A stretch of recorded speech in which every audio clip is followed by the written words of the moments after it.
KRI Bung Karno 369 tengah menjadi topik pembicaraan di antara warganet hingga sita perhatian dunia alutsista.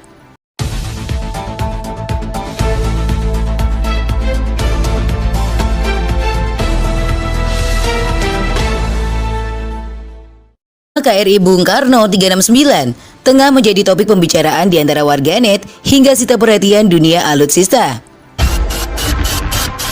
Terlebih nama kapal perang ini lebih dulu diresmikan jauh sebelum wujud kapalnya jadi dibuat. Lain dari itu, inilah kapal perang pertama di Indonesia yang sedari awal dirancang sebagai kapal VVIP kepresidenan. Saat ini memang ada kapal perang yakni kapal cepat FPB-57 KRI Barakuda 633. Namun penugasan menjadi kapal kepresidenan di KRI Barakuda 633 adalah modifikasi setelah kapalnya diluncurkan. Sebelum mengintip spesifikasi dari KRI Bung Karno, dari segi konsep penomoran, maka kapal perang ini akan masuk ke keluarga satuan kapal eskorta dengan nomor lambung berawalan 3XX. Kapal eskorta merupakan kelompok kapal perang dari jenis frigat dan korvet. Maka untuk urusan tersebut, KRI Bung Karno mendapatkan label jenis baru sebagai korvet rudal helikopter. Lepas dari itu semua, KRI Bung Karno juga akan mencetak sejarah dalam perkembangan alutsista. Pasalnya inilah kapal eskorta pertama yang diproduksi murni di Indonesia.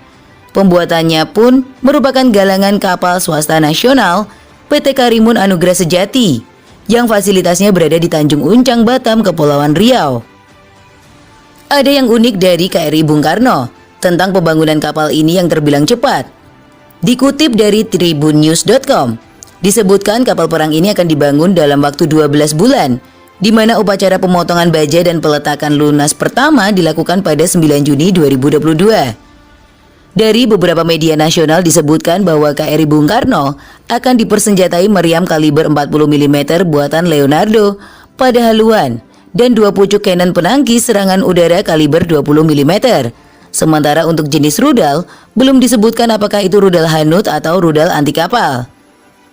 Laksamana Yudo mengatakan, meski kapal kepresidenan memiliki kemampuan tempur yang terbatas, namun demikian apabila memungkinkan di kemudian hari, kapal tersebut dapat dipasangi sonar dan torpedo.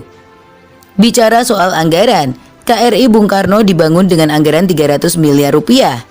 Dengan pola anggaran yang terbatas, maka pengadaan sistem senjata pada KRI Bung Karno akan mengedepankan konsep fit for bird not with. Dari spesifikasi, KRI Bung Karno 369 punya panjang 73 meter dan lebar 12 meter.